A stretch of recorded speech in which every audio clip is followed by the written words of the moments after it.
Gloire au Seigneur. Hein. Ce matin, je faisais encore une petite révision sur tous les chants qu'on va prendre ce matin pour les préparer un petit peu. Et c'est vrai que je me disais, j'ai pris toutes les paroles et sur tous les chants que j'ai préparés, ça dit que je veux proclamer le Seigneur. Je veux dire que tu es bon. Il y a toute une thématique comme ça, vous allez voir sur tout l'ensemble des chants qui nous dit de proclamer au Seigneur sa bonté, quoi. Qu'on puisse vraiment être ensemble ce matin pour lui donner notre louange. Amen. Amen. C'est vraiment une œuvre que je veux faire ce matin parce que c'est... et je pensais aussi à un verset, je suis un peu perturbé parce que j'avais un verset en tête et qui m'est venu comme ça. C'est dans Jacques. Il est ainsi de la foi. Si elle n'a pas les œuvres, elle est morte en elle-même. Mais quelqu'un dira, toi tu as la foi et moi j'ai les œuvres. Montre-moi ta foi sans les œuvres et moi je te montrerai la foi par mes œuvres. Amen. C'est pas simple à comprendre ça, hein? Mais la foi, elle vient avec les œuvres. Et les œuvres, ça peut être quoi? Ça peut être notre culte qu'on apporte au Seigneur. Ça peut être pécunier. Ça peut être ce qu'on fait dans la vie pour le Seigneur. Mais toutes ces œuvres ne viennent pas.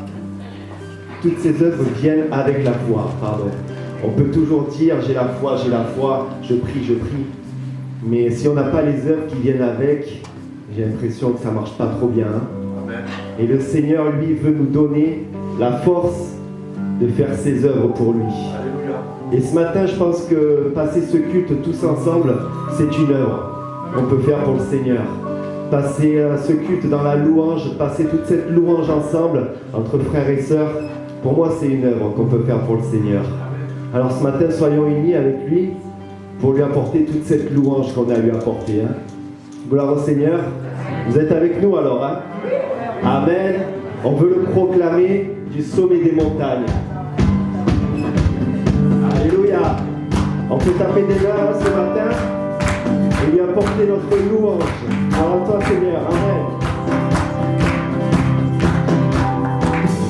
Je veux le proclamer du sommet des montagnes. Ta grâce est sans limite, ta beauté sans égard, ta tendresse m'envahit, ta bonté me poursuit, ton amour m'émerveille. On va rechanter, je veux proclamer. Alléluia. Je veux le proclamer du sommet des montagnes. Ta grâce est sans limite, ta beauté sans égard, ta tendresse m'envahit, ta bonté me poursuit, ton amour m'émerveille. Chante que tu montes et je chante car tu es bon et je chante car tu es bon et je crie de joie. Tu es bon pour moi et je chante car tu es bon et je danse car tu es bon et je crie de joie. Tu es bon pour moi. Alléluia. Gloire au Seigneur, hein? On lui apporte notre louange ce matin. Alléluia. Rien dans tout l'univers à toi ne se compare. Les océans, la terre sont reflets de ta gloire. Dans mes plus sombres lits, ta splendeur m'éblouit, ton amour m'émerveille. Et je chante car tu es bon et je danse car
Gloire au Seigneur. Alléluia. Dieu est puissant. Il est puissant pour nous. Alléluia, Jésus. Proclame-le ce matin que ton Dieu est puissant. Il peut tout. Amen. Il est puissant. Il est juste et grand. Il peut tout accomplir.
Ce matin, que tu es puissant dans nos vies, Seigneur Jésus. Alléluia. Il vit en nous. Dieu est ici, sa grâce nous conduit. Il ne s'éloigne jamais, il ne s'éloigne jamais. Dieu est pour nous. nous tient dans sa main, il nous tient dans sa main. Proclame ce matin, Dieu est aisé, sa grâce nous conduit, il ne s'éloigne jamais, il ne s'éloigne jamais. Dieu est pour nous, ses bras sont ouverts, il nous tient dans sa main, il nous tient dans sa main. Élevé, il a vaincu la mort. Oui, il vit, mon Dieu est puissant. En son nom, j'ai la victoire. Le Seigneur, mon Dieu est puissant. Élevé, il a vaincu la mort. Oui, il vit, mon Dieu est puissant. En son nom, j'ai la victoire. Le Seigneur, mon Dieu est puissant. Le Seigneur, mon Dieu est puissant. Le Seigneur, mon Dieu est puissant. Je veux le croire ce matin, mon Dieu est puissant. Amen. Louange à toi, Seigneur. Proclamons que Dieu, tu es grand et digne de louange. Et les cieux sont ouverts pour nous ce matin. Le Seigneur a déjà tout préparé. Le Seigneur a déjà préparé ces deux cultes. On ne sait même pas ce qui va se passer. Mais le Seigneur veut nous remplir ce matin. Ouvrons nos cœurs ce matin à sa louange. Faisons-le pénétrer en nous. Que le Seigneur soit béni. Alléluia. Dieu, tu es grand et digne de louange. Dans la cité de Dieu, la ville sainte, joie de toute la terre. On proclame ensemble, Dieu, tu es grand. Tu es grand, toi qui nous donnes la victoire. Tu nous aides à vaincre l'ennemi. Nous prions le genou. Proclame, Seigneur, Seigneur, nous voulons élever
que tu es le Dieu d'éternité. Je veux proclamer d'un cœur, Seigneur Jésus, sincère ce matin, Seigneur mon Dieu. Tu es le... À ta grâce je me tiens, en ta présence je lève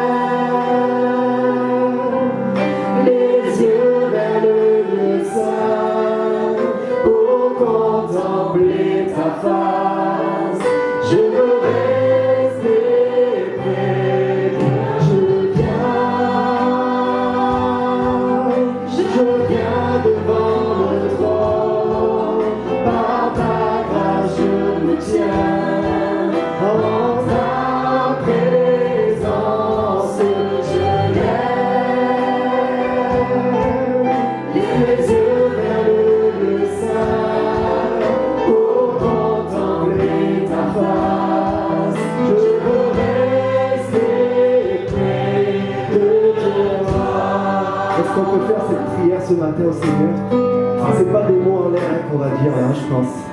Pour ma part, moi, je veux vraiment te dire, Seigneur, je viens dans ta présence. Et Seigneur Jésus, vraiment, Seigneur, je veux pas faire ça pour du beurre. Je veux vraiment me dire, je viens dans ta présence, en un cœur ouvert, Seigneur Jésus. Et je veux venir avec mon cœur ouvert ce matin, Seigneur Jésus, pour te demander, Seigneur mon Dieu, ce réconfort, Seigneur mon Dieu, cette victoire dans ma vie, Seigneur Jésus. Ce matin, je veux chanter, je viens, Seigneur, et pas des mots en l'air, Seigneur. Je veux dire, je viens dans ta présence, Seigneur Jésus. C'est pas rien. Alléluia, Jésus. Chante, je viens, proclame ce matin. Alléluia, Jésus.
Alors on a eu l'occasion de voir ensemble ce qu'est l'Église, ce que Dieu attend de l'Église, la mission de l'Église, on avait pu évoquer tout cela. Et un des points importants aussi de l'Église, c'est qu'elle attend le retour de Jésus. Amen. Maranatha. Amen. Jésus revient. Alléluia. Est-ce que le fait d'attendre le retour de Jésus, ça vous ennuie? Ou alors, ça éveille en vous un désir, quelque chose qui brûle dans votre cœur. Moi, je brûle dans mon cœur pour le retour de mon Seigneur. Où on va être avec lui dans la gloire. C'est fini, les larmes seront séchées. Nous serons auprès de celui que nous avons aimé, mais surtout auprès de celui qui nous aime. Amen. On va être auprès de Jésus. Alors, souvent, on lit l'Apocalypse avec des lunettes un peu de... Faut pas être mystique quand on lit l'Apocalypse. Il y a des symboles, il y a beaucoup de choses qui nous parlent, qui sont à prendre avec beaucoup de sagesse. Et il faut demander souvent au Saint-Esprit, viens m'éclairer Seigneur, quand je lis ce livre de l'Apocalypse, parce qu'on peut des fois s'y perdre. L'Apocalypse, ça nous parle, c'est vrai, ça peut paraître quelque chose de la destruction, tout va être détruit, mais il y a les nouveaux cieux et une nouvelle terre qui attendent les bien-aimés de ceux qui auront accepté Jésus comme Maître et Seigneur. Il y a la victoire. L'Apocalypse nous parle de bien des choses. La gloire de Christ, la victoire et le retour de notre Seigneur Jésus qui va venir nous chercher. L'Apocalypse est essentiellement tourné vers l'avenir Et les révélations que Jean a eues sur l'île de Patmos, c'est quelque chose de bon, parce qu'il amène une espérance pour l'Église. Alléluia. On va juste prendre Apocalypse chapitre 1er, verset 3. On va lire cette introduction. Alors l'Apocalypse, c'est le dernier des livres de la Bible. Apocalypse chapitre 1er, verset 3. « Heureux celui qui lit et ceux qui entendent les paroles de la prophétie et qui gardent les choses qui y sont écrites, car le temps est proche. » Au chapitre 22, verset 20, « Celui qui atteste ces choses », là on est dans la conclusion du livre de l'Apocalypse, « Celui qui atteste ces choses dit, oui, je viens bientôt. Amen. Viens Seigneur Jésus. Que la grâce de notre Seigneur Jésus soit avec vous tous. » Voilà l'encouragement que l'apôtre Jean a laissé à son Église. Je viens bientôt. Jésus revient. Maranatha. C'était la prière que les chrétiens du premier siècle avaient quand ils se retrouvaient, ils s'encourageaient. Maranatha, mon frère, ma sœur, tu vis des temps difficiles, des temps compliqués. Mais réjouis-toi, Jésus va revenir nous chercher. La conclusion de l'Apocalypse et de la Bible, c'est la promesse du Seigneur Jésus attestant son retour. Jésus revient bientôt. Oui, je viens bientôt. Bientôt en grec signifie rapidement, tout de suite, sans retard, bientôt. Quand je suis revenu de Dunkerque avec ma fille Yael dans la voiture, on avait à peine passé le panneau du village qu'elle me disait « Papa, on arrive quand ?» Alors, chez ma fille, il y en a pour 12 heures de route, ça va être long. Alors, je lui ai répondu « Bientôt ». J'ai dit « Occupe-toi ». Et souvent, on a l'impression « Mais Seigneur Jésus, depuis le temps que tu dois revenir, on attend. » Moi, je bénis le Seigneur. J'attends ce retour merveilleux de mon Seigneur Jésus. Mais gloire à notre Dieu qui use de grâce, pour que le maximum puisse être sauvé. Si le temps nous paraît long, si le temps peut paraître long quand on observe depuis le temps où Jésus est retourné auprès du Père dans cette ascension, qu'il a envoyé le baptême du Saint-Esprit pour l'Église, si ce temps peut paraître long, c'est parce que Dieu use de patience afin que tous parviennent à la connaissance de la vérité. Cette promesse du retour de notre Seigneur Jésus comprend deux aspects. Et ce message va être un survol sur ce que nous allons voir par la suite. Il y aura possibilité de plusieurs messages. On m'avait dit, Mathieu, quand est-ce que tu vas prêcher sur le retour de Jésus ? Eh bien voilà, j'y arrive. Mais d'abord, je voulais prêcher et amener les messages sur ce qu'est l'Église. Parce qu'avant d'attendre le retour de Jésus, on veut aussi savoir ce qu'est l'Église. Parce que Jésus vient rechercher son Église. Est-ce que nous faisons partie de son Église ? Oui, cette promesse du Seigneur Jésus comprend deux aspects. L'espérance des croyants, c'est cette espérance bénie. La grande espérance de tous les chrétiens, nés de nouveau en Jésus, persévérant dans la foi, endurant les épreuves, les persécutions, la maladie, le deuil. Toutes ces épreuves, nous tenons ferme avec cette espérance qui est là, qui nourrit jour après jour notre marche avec le Seigneur. Jésus revient. Alléluia. Jésus revient chercher ceux qui l'auront aimé jusqu'au bout. Ceux qui lui seront restés fidèles, attachés, coûte que coûte. Jésus revient chercher les siens pour leur faire partager la félicité éternelle. Et cette promesse, l'apôtre Paul nous la partage dans le premier livre des Thessaloniciens, au chapitre 4, verset 16. « Car le Seigneur lui-même a un signal donné à la voix d'un archange et au son de la trompette de Dieu descendra du ciel et les morts en Christ ressusciteront premièrement. Ensuite, nous les vivants qui serons restés, nous serons tous ensemble enlevés avec eux sur des nuées à la rencontre du Seigneur dans les airs, et ainsi nous serons toujours avec le Seigneur. Consolez-vous donc les uns les autres par ces paroles.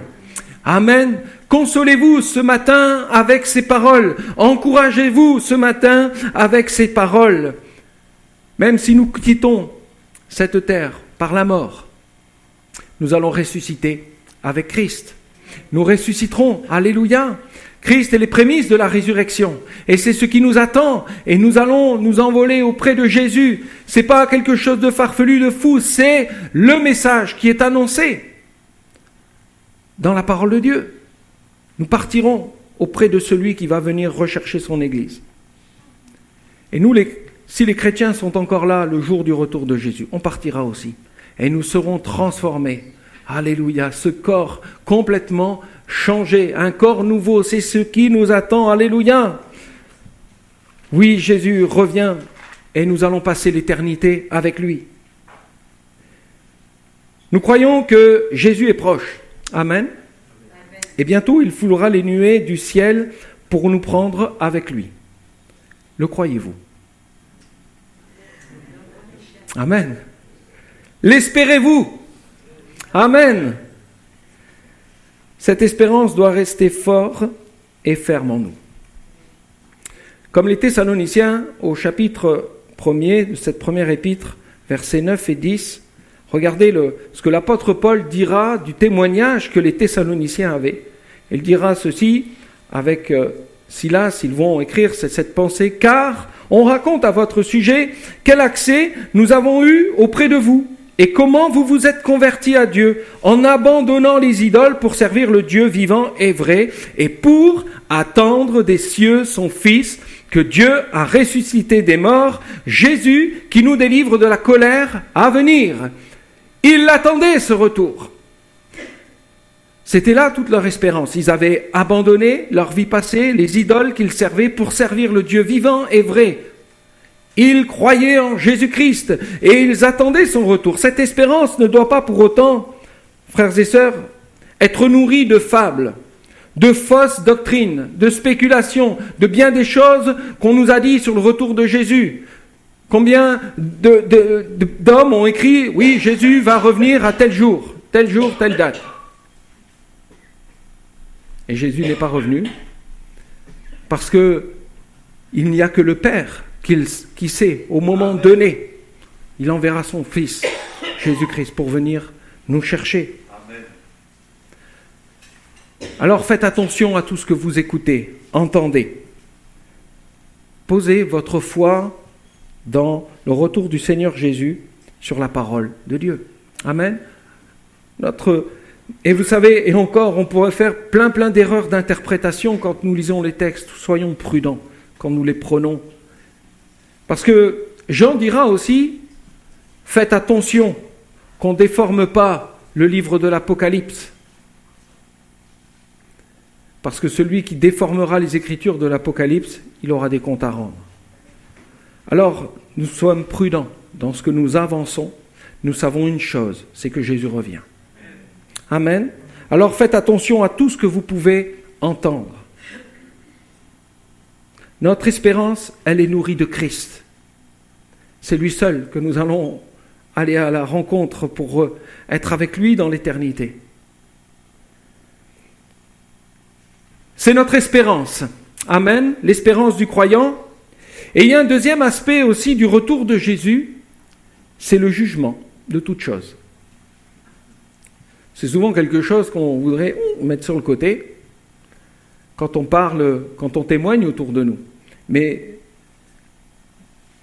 le témoignage que nous formulons de Jésus-Christ, c'est que Jésus est venu, non pour juger, mais pour pardonner les péchés. Et Jésus va revenir, et pour juger le monde. C'est quelque chose que nous ne pouvons pas enlever de l'évangile que nous prêchons, parce que c'est ce qui est écrit dans les évangiles. Les Écritures enseignent que Jésus revient aussi pour le jugement de toutes choses sur cette terre. Et chacun devra rendre compte pour le bien et le mal qu'il aura fait. Hébreux chapitre 9, verset 27, il nous est dit ceci. « Comme il est réservé aux hommes de mourir une seule fois, après quoi vient le jugement De même, Christ, qui s'est offert une seule fois pour porter les péchés de plusieurs, apparaîtra sans péché une seconde fois à ceux qui l'attendent pour le salut. Notre délivrance finale, c'est quand Christ va venir nous chercher. Amen. Ce sera plus fini le péché. On n'entendra plus parler. On partira dans cette présence de notre Seigneur. Mais Jésus vient pour juger ce monde. Après la mort vient le jugement. Et au retour de Christ, les hommes devront rendre compte pour toutes leurs œuvres. Jésus vient enlever son Église, il y aura la tribulation, Jésus vient pour juger le monde dans cette, on va pas dire deuxième retour, mais cette deuxième phase de son retour, où Jésus viendra juger les nations, viendra mettre un terme à le combat qu'il y aura contre Israël, il viendra régler les choses et il jugera le monde. Et cela fait partie de notre témoignage, de notre prédication, et fait partie aussi de l'évangile de Christ qui est prêché. Et lors de sa venue dans ce monde, lorsque Jésus est venu incarné, quand Dieu s'est fait homme, il est venu dans la personne de Jésus-Christ, Jésus n'a pas été envoyé pour juger le monde, mais pour qu'il soit sauvé. Et cela est dit dans Jean chapitre 3, verset 17. Dieu n'a pas envoyé son Fils dans le monde pour juger le monde, mais pour que le monde soit sauvé par lui. C'est là toute la première venue de notre Seigneur Jésus. Le Seigneur ne tarde pas, 2 Pierre chapitre 3 versets 9 à 10. Le Seigneur ne tarde pas dans l'accomplissement de sa promesse, comme quelques-uns le croient, mais il use de patience envers tous, ne voulant qu'aucun ne périsse, mais voulant que tous arrivent à la repentance. Amen. C'est encore un temps de grâce. Amen. C'est encore un temps de grâce où le Seigneur attend que le maximum revienne à lui, passant par la repentance. C'est là tout le message que nous prêchons encore aujourd'hui. C'est le moment pour revenir à Jésus-Christ. Et vous savez, lors de son retour, le Rédempteur officiera en qualité de juge. Jean chapitre 5, verset 22. « Le Père ne juge personne, mais il a remis tout jugement au Fils. » C'est lui qui jugera. Le Père a donné au Fils le pouvoir de juger parce qu'il est le Fils de l'homme. Jean chapitre 5, verset 27. Dans le discours de Paul devant les Athéniens, l'apôtre Paul était devant ces gens qui n'étaient aucune connaissance du Dieu vivant et vrai. Ils étaient perdus dans leur paganisme et Paul va prêcher à ces hommes. Et il dira en Actes 17, verset 31, « Dieu jugera le monde selon la justice par l'homme qu'il a désigné, ce dont il a donné la preuve à tous certaines en le ressuscitant des morts. » Il est ici l'apôtre Paul est en train de parler de Jésus-Christ. Jésus-Christ qui est celui qui jugera le monde. Et parlons des croyants. Les croyants, l'Église enlevée, les morts en Christ qui seront ressuscités, partiront dans la gloire avec notre Seigneur Jésus. Et les croyants ne viennent pas dans ce jugement qu'il va être là, puisqu'ils sont passés de la mort à la vie. Mais ils comparaîtront devant le tribunal de Christ. Et ça, souvent, on l'oublie. À l'enlèvement de l'Église, partiront et nous devrons rendre compte de nos vies devant le Seigneur Jésus. On ne dit pas ça juste pour faire peur aux chrétiens, mais c'est une réalité, frères et sœurs, que nous ne devons pas oublier. 2 Corinthiens, chapitre 5, verset 10, « Car il nous faut tous comparaître devant le tribunal de Christ, afin que chacun reçoive selon le bien ou le mal qu'il aura fait, étant dans son corps. » Alors, vous me direz, mais Matthieu, c'est en contradiction avec les versets que tu viens nous dire tout à l'heure. Tu parles avec Jean 3, 18. Ce verset est-il en contradiction avec Jean 3, 18 ? Celui qui croit en lui n'est point jugé, mais celui qui ne croit pas est déjà jugé parce qu'il n'a pas cru au nom du Fils unique de Dieu. Alors sommes-nous jugés, oui ou non ? Juste vous rappeler, frères et sœurs, celui qui nous juge, c'est notre Sauveur. Comprenez ? Ça, c'est important. Parce que rien n'est caché devant notre Seigneur, il connaît nos vies. Et il est aussi notre Sauveur. Nos péchés ont été pardonnés à la croix, ils ont été oubliés. Mais celui qui nous juge, c'est aussi notre Sauveur. Notre jugement sera la reconnaissance, la proclamation glorieuse de notre salut. Oui, nous étions pécheurs comme les autres, mais nous avons accepté Jésus-Christ comme notre Seigneur et notre Sauveur. Et nos péchés ont été pardonnés. Comprenez qu'il y aura cette réalité qui va être là. Et combien toutes nos larmes là vont être séchées, parce que ça va être fini avec tout ça. On en aura fini, le Seigneur va venir, non pas pour nous condamner, il n'y a plus de condamnation pour tous ceux qui sont en Jésus-Christ, et qui ne marchent pas selon la chair, mais selon l'esprit. Il n'y a plus de condamnation. Mes amis, ce juge viendra auprès de nous, Jésus-Christ, et séchera nos larmes, et dira, c'en est fini. Entre dans le repos éternel. C'est là, c'est tout ce que nous allons recevoir. Il faudra être né de nouveau. Parce que Jésus, il va venir chercher celui qui est né de nouveau. Celui qui est né de nouveau. Né de l'Esprit.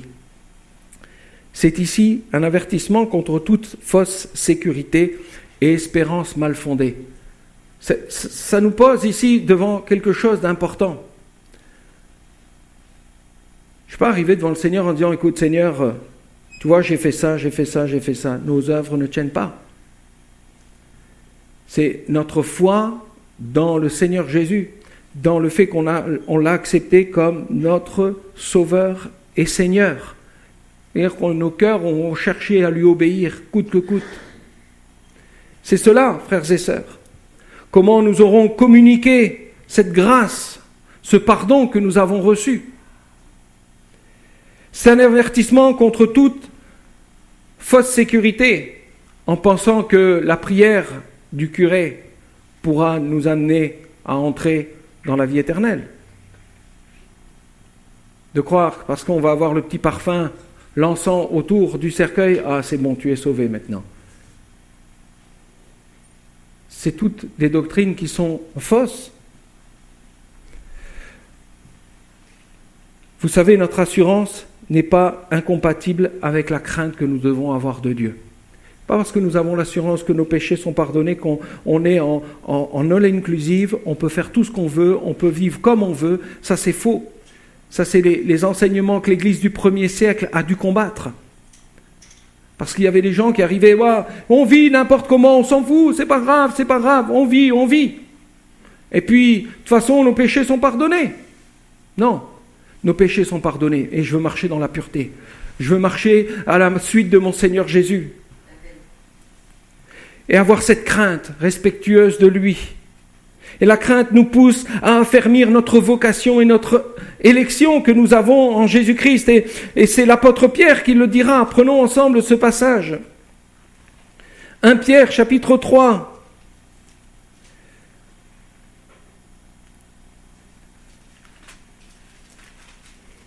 Pardon, 2 Pierre, chapitre 1er, verset 3.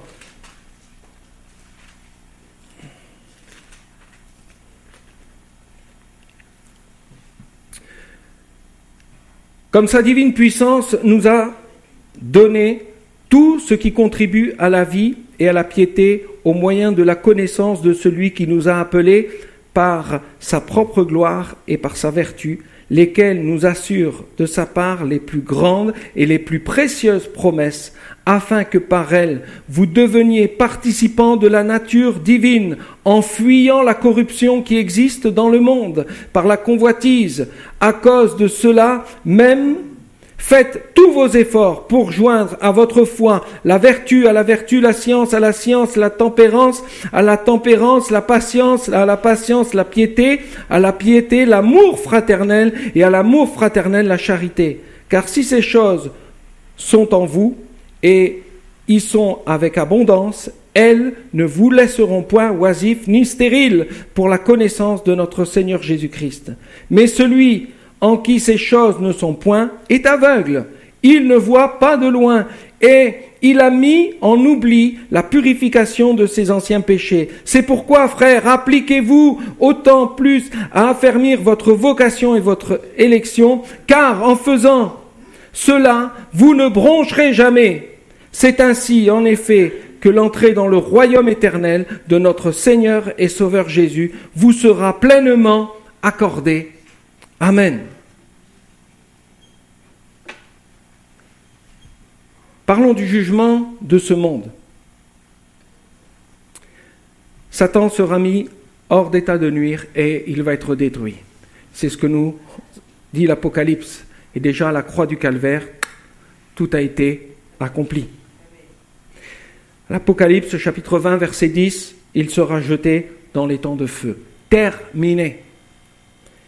Et les morts qui auront refusé Christ, ce monde qui aura rejeté Jésus-Christ et ce désir de se repentir de ses péchés, eh bien seront jugés. Selon Apocalypse, chapitre 20, versets 12 à 15, les morts seront jugés selon leurs œuvres. Au verset 15, quiconque ne fut pas trouvé écrit dans le livre de vie fut jeté dans les temps de feu. Seigneur, je te remercie que mon nom est écrit dans le livre de vie. Et ça, c'est quelque chose que vous pouvez, alléluia, prononcer, déclarer. Seigneur, merci. Oh, je ne l'ai pas mérité, mais merci parce que mon nom est inscrit dans le livre de vie. Tout ceci n'est pas en contradiction avec l'amour de Dieu. Comprenez que Jésus va venir juger ce monde. Ce n'est pas en contradiction avec l'amour de Dieu, mais ôter le mal et son juste jugement fait partie de la délivrance promise à la création. Et j'aimerais conclure avec ceci. La promesse du retour de Jésus comprend deux aspects, c'est ce que nous avons vu. C'est l'espérance des croyants et c'est le jugement de toutes choses. Au jour de l'ascension, les anges ont affirmé « Ce Jésus qui a été enlevé au milieu de vous viendra de la même manière que vous l'avez vu allant au ciel. » Les disciples, les apôtres ont observé et Jésus est parti devant eux. Et Jésus va revenir de la même manière. Et l'Église pourra contempler la gloire de notre Seigneur Jésus. Alléluia, il va revenir. Et cela fait plus de 2000 ans. Beaucoup voient dans ces temps une évidence de la folie de croire au retour de Jésus. C'est une folie de croire au retour de Jésus. Mais Jésus revient. Et notre foi n'est point ébranlée. Notre foi n'est point déstabilisée. Jésus reviendra en gloire. Jésus reviendra en puissance. Nous voyons et nous vivons des temps très particuliers. Signes politiques, économiques, sociaux, religieux, annoncés dans les Écritures. Les choses sont en train de se mettre en place, et même plus vite que l'on le pense. Et tout converge vers le retour de Jésus. Tout est prêt dans le ciel. Jésus a dit, « Je m'en vais vous préparer une place, afin que là où j'y suis, vous y soyez aussi. » Amen. Jean, chapitre 14, verset 3. Il est parti nous préparer une place, il reviendra pour nous prendre, pour que nous soyons là-haut avec lui. Le retour de Christ mettra le point final à notre délivrance.